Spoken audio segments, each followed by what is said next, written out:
நான் 12th படிக்கிறேன். லட்சுமி சினியர்ஸா Vidyalaya matriculation higher secondary school Kovilpatti படிக்கிறேன். படிச்சு வந்துருக்கேன். 12th வரப்போ இங்கிலீஷ் பீரியட் நடக்குது. இங்கிலீஷ் நடக்கும் போது சார் பேர் வந்து சங்கிலி பாண்டியன், இங்கிலீஷ் டீச்சர் எடுக்கிறாரு. லாஸ்ட் பெஞ்ச் உட்காந்துருக்கேன். லாஸ்ட் பெஞ்ச் உட்காரும் போது சார் வந்துட்டு ஃபஸ்ட் பெஞ்ச் வான்னு சொல்கிறாரு. ஏன்னா லாஸ்ட் பெஞ்ச் 4 பேர் இருக்கனால நெருக்கடியாக இருக்கனால ஃபஸ்ட் பெஞ்ச் வர சொல்கிறாரு. ஃபஸ்ட் பெஞ்சுக்கு வந்த உடனே நான் வந்துட்டு சில கொஸ்டின் எழுதலை.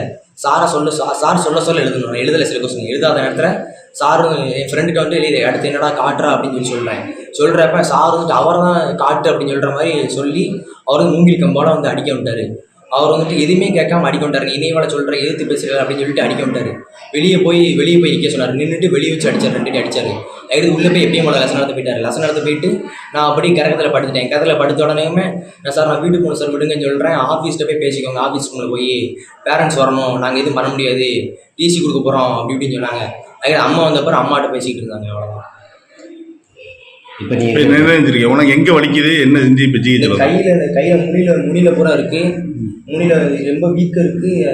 அந்த நரம்புலலாம் அடிபட்டுருக்கு. அப்படிங்கிறப்ப நான் என்னால் சரியாக எதுவுமே பண்ண முடியல, படுக்க முடியல, தூங்க முடியல, எதுவுமே பண்ண முடியல. ரொம்ப இது கஷ்டமாக இருக்குது. கையில் எனக்கு தெரிஞ்சு கெட்டு போட வேண்டியதாக இருக்கும் எனக்கு தெரிஞ்சு. அதுக்கு எங்கே வந்துருக்கீங்க? அதுக்கு இப்போ நாங்கள் கோயில்பட்டியில் அரசு மருத்துவமனை வந்திருக்கோம். உன் பேர்? என் பேர் செந்தில் மூவேந்தர். செய்திகளை உடனுக்குடன் தெரிந்து கொள்ள கீழ்கண்ட கேபிள் மற்றும் டிடிஹெச் நெட்வொர்க்குகளில் எம்நாடு செய்தி தொலைக்காட்சியை காணுங்கள்.